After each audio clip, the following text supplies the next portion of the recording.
Today, I'm proud to announce that we've taken decisive action against the Sinaloa Cartel, one of the most notoriously violent criminal and drug trafficking organizations in the world.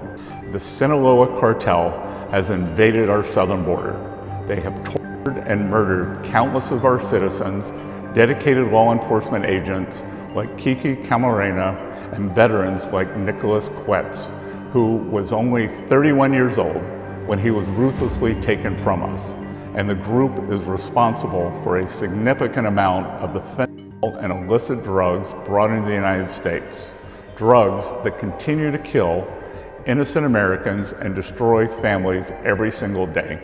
Military raids, arrests, extraditions. That is what it looks like when a superpower declares war on a drug empire. And that is exactly how President Trump is making Sinaloa cartel leaders disappear every day. He's hunting them down with both Mexican and US troops combined. The notorious cartel leaders can no longer sleep with both eyes closed. They are living in fear because they know he's coming for them all, but they don't know when. Some cartel leaders are now living in the bushes, while some have moved their families across the country just to keep them safe from what's coming for them. So now, what exactly is Trump doing to bring the notorious Sinaloa cartel to its knees? Will this finally end the cartel's grip on America's opioid crisis? Or is this just another bloody chapter in a never-ending war on drugs? And how does this all link back to El Chapo? In late January 2025, Mexican and American authorities launched what many are now calling the most aggressive crackdown ever seen against the Sinaloa cartel. And in just a few short months, Mexican authorities have recorded hundreds of arrests in the capital city of Culiacan, Sinaloa. Most of them were tied directly to the cartel's fentanyl operations in charge of production, security, and shipments. One of the biggest names to fall was Jose Angel Canobio Inzunza, better known by his nickname, El Güerito. El Güerito was the security chief for Ivan Archivaldo Guzman, one of El Chapo's most powerful sons. He is the key leader of Los Chapitos, the violent faction of the Sinaloa cartel that is now controlling much of the cartel's empire. El Güerito was captured right in Culiacan, the cartel's own backyard, on February 20th, 2025. Mexican authorities cornered him during a targeted raid, and he surrendered himself without putting up a fight.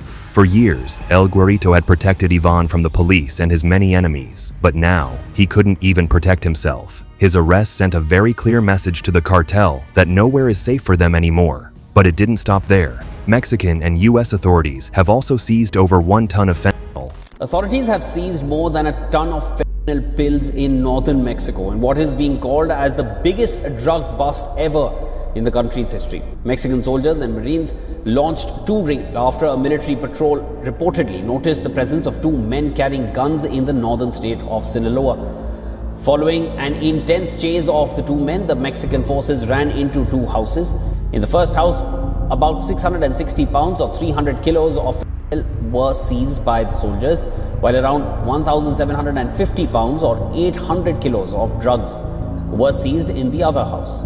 Following the drug bust, the 2 armed men were taken into custody by the Mexican soldiers. Now, to put that in perspective, 2 milligrams of fentanyl is more than enough to kill an adult. And the 1 ton of fentanyl that was seized equals 1 billion lethal doses. That was more than the authorities had seized in the entire year before. Then, in February 2025, they took down 113 synthetic drug labs. Some were hidden in farms, others were buried deep in the mountains, but all of them were completely wiped out. Authorities also shut down more than 400 cartel surveillance cameras across Culiacan. These cameras were part of the cartel's private intelligence system. They used them to spy on the police, their rivals, and to control the entire city. But now, those eyes have been blinded. Locals say it feels like the walls are finally closing in on the cartel with the overwhelming number of soldiers on the streets. Some residents even reported seeing US agents working alongside Mexican forces, though the government hasn't confirmed that publicly. But the numbers speak for themselves. Every day, more arrests, more seizures, more pressure on the cartel. Crime journalist Ismael Bojorquez, who has covered the drug war in Sinaloa for decades, told reporters, "We've never seen anything like this. The operations are overwhelming. It's every day, non-stop." Now, everyone knows that this is not just Mexican authorities acting on their own, because they haven't done anything like this before. There's a greater power at play here. The crackdown on the Sinaloa Cartel is a coordinated move orchestrated by the pressure on Mexico from President Trump. Since returning to office in January 2025, Trump has made one thing crystal clear. He wants the Sinaloa Cartel crushed. Not just weakened or destabilized, he wants it demolished and obliterated from the surface of the earth. Aside from keeping Americans safe, part of his reason is to punish El Chapo.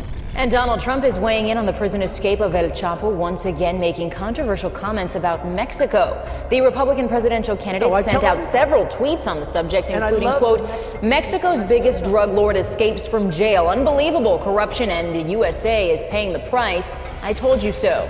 These comments come after he ignited a firestorm with his remarks on Mexican immigrants during his campaign launch in June.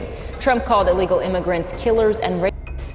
Since then, Univision and NBC canceled their plans to air Miss USA, of which Trump is part owner. Still, though, Miss USA made it on the air last night via the small cable channel. You see, Trump still hasn't forgotten the chaos caused by Joaquin El Chapo Guzman, the Sinaloa kingpin who once flooded America with drugs and overwhelming violence. Even though El Chapo is now rotting away in a Colorado Supermax prison, Trump sees the cartel as a living legacy of his empire, and he's made it a top priority to burn that legacy to the ground. Just days after being sworn in, Trump labeled the Sinaloa Cartel a foreign terrorist organization, or FTO. That label changed the game of the war on drugs. It gives the US government legal power to go after the cartels anywhere and at any time. Now, cartel members can be targeted like terrorists, and even anyone helping the cartel, like pilots, accountants, or front business owners, can face serious federal charges and prosecution. And Trump is not stopping there. He's going after their money too. On February 15th, 2025, the US Treasury Department hit the cartel where it hurts most, their bank accounts. They announced a wave of new sanctions targeting dozens of individuals and companies linked to the Sinaloa Cartel. This included money launderers, chemical suppliers, logistics coordinators, and anyone involved in moving fentanyl or washing the cash. Today, I'm proud to announce that we've taken decisive action against the Sinaloa Cartel, one of the most notoriously violent criminal and drug trafficking organizations in the world. Our administration is committed to cutting off their funding and neutralizing the threat through all available tools. We leveled sanctions against 6 individuals and 7 entities involved in a money laundering operation, cutting off financing for these evil people. Today, the Treasury's Financial Crimes Enforcement Network also issued an alert to help financial institutions detect and deter bulk cash smuggling by transnational criminal organizations in Mexico. According to the Treasury's press release, this operation was part of a multi-agency campaign to cut off the financial arteries that allow cartels to survive. One of the key targets was Carlos El Gordo Rivera, a businessman with links to Sinaloa's fentanyl exports. He ran several front companies in Mexico City and Los Angeles. Another name was Luisa Delgado, a broker who smuggles precursor chemicals from China to Mexico to help the cartel cook up synthetic opioids. Both of them are now under investigation. All their known assets have been frozen or seized and their passports flagged. Now, even small-time operatives weren't spared. In early March 2025, a private pilot was arrested in California, suspected of flying cartel operatives and money across the US-Mexico border. According to federal agents, he made at least 18 cross-border trips in 3 months to deliver cash, chemicals, and drugs for the cartel. Now, when a group like the Sinaloa Cartel gets hit this hard, you don't expect them to sit still and completely leave their fate in the hands of the government. But this time around, something is different. They're not responding with their typical violence. Instead, they're panicking. Sources close to the organization told the New York Times that some high-ranking members are selling their homes, moving their families, and investing in counter-surveillance equipment just to stay one step ahead of authorities. They're no longer living like they own the world, but like the fugitives they really are. They're now constantly looking over their shoulders. One anonymous cartel insider said it bluntly, "You can't be calm, you can't even sleep, because you don't know when they'll catch you." And this fear is what's tearing the cartel apart. The Chapitos faction, led by El Chapo's son, is in survival mode. With their security chief El Guarito arrested, trust within their circle is breaking down. They're questioning who snitched, who might be next, and whether their days at the top are numbered. At the same time, Los Chapitos' rivals, the faction loyal to Ismael El Mayo Zambada, are watching closely.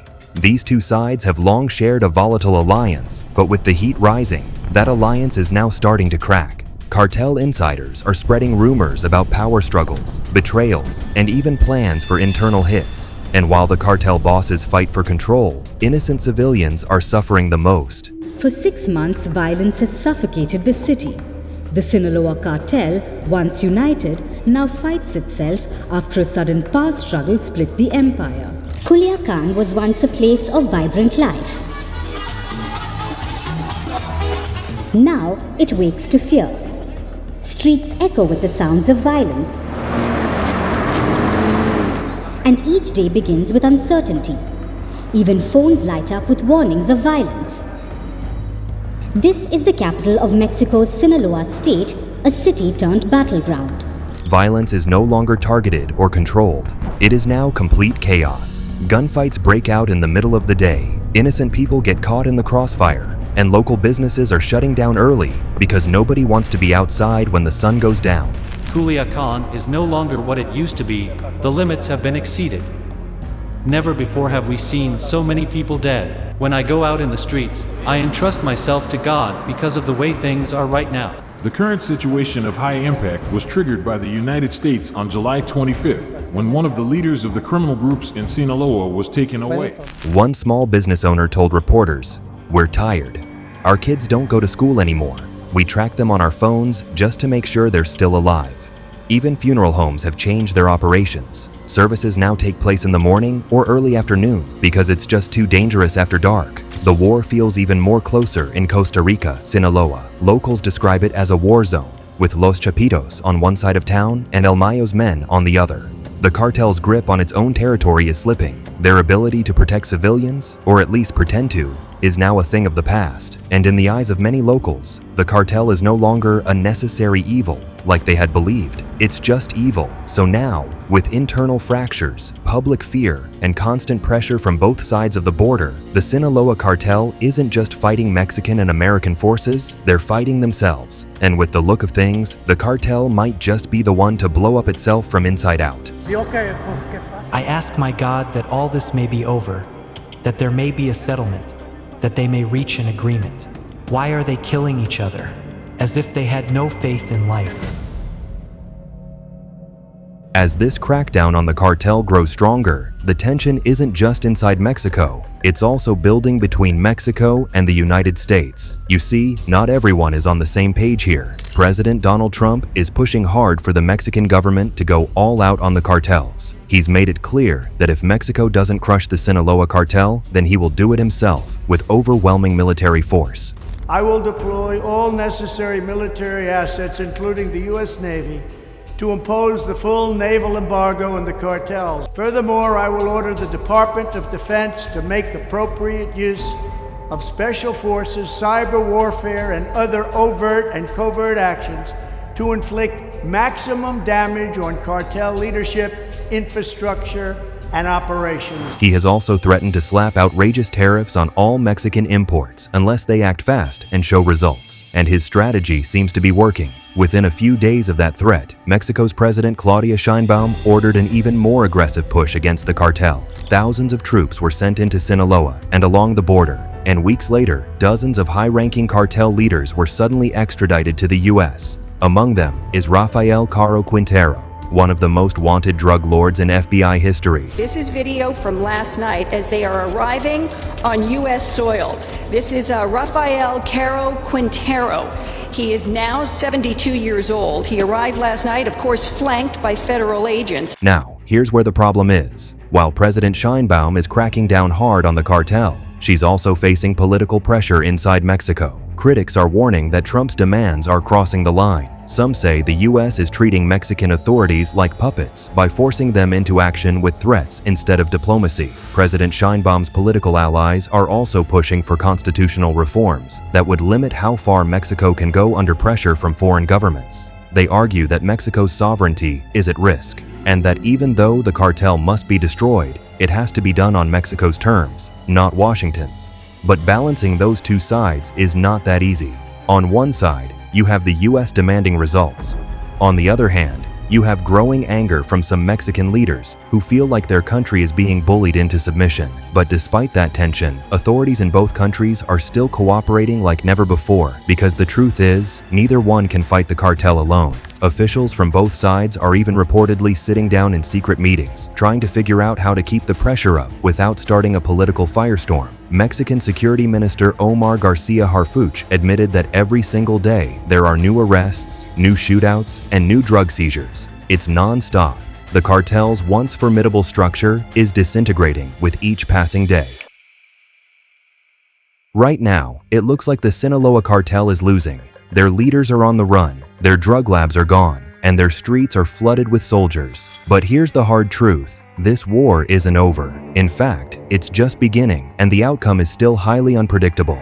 However, one thing we should all know is that cartels like Sinaloa have been through worse, and they have always found a way to adapt. Some cartel producers are already moving their labs into new regions, smaller towns, and rural farms. Others are reportedly outsourcing chemical supplies and working with partners in China, India, and parts of Central America to rebuild what they lost. As one security analyst, Jaime Lopez, said, "The cartel is adaptable. Where there is demand, supply will follow." Now that's the biggest concern, because even with all the arrests, the demand for fentanyl hasn't slowed down. America's opioid crisis is still growing, and as long as people are buying, someone somewhere will keep producing. So what does that mean for the future of America and Mexico? Well, to put it simply, this crackdown is just one chapter, not the end of the story. The cartel might be down, but it's not destroyed. At least, not yet. The situation is still very fragile. Some communities in Sinaloa are still too scared to return to their everyday lives. As one grieving mother told reporters at a funeral mass for her murdered son-in-law, "We leave home, but we don't know if we'll return." The fear is still very real, but the violence keeps getting bloodier by the day. And for many families living near cartel turf, there's no real sense of safety, only hope that maybe, just maybe, this time things will change. In the end, this fight is about more than one cartel. It's about breaking the system that allowed this kind of power to grow in the first place. President Trump has promised to finish what he started, but only time will tell if this will amount to a permanent victory or a temporary disruption of the cartel's activity. The Sinaloa Cartel might be wounded, but it's not dead, and if authorities let their guard down for even a second, they will rise again. So now the questions are, do you think President Trump is crossing his boundaries by putting so much pressure on the Mexican government to go after the cartel? Do you think the cartels will continue to run from the authorities, or do you think they will pick up their arms at some point to confront the US and Mexican forces? Feel free to share your thoughts with us in the comments below, and don't forget to subscribe to our channel for more in-depth videos on cartel activities like the ones on your screen right now. Click on any of the cards on your screen to watch more of our videos.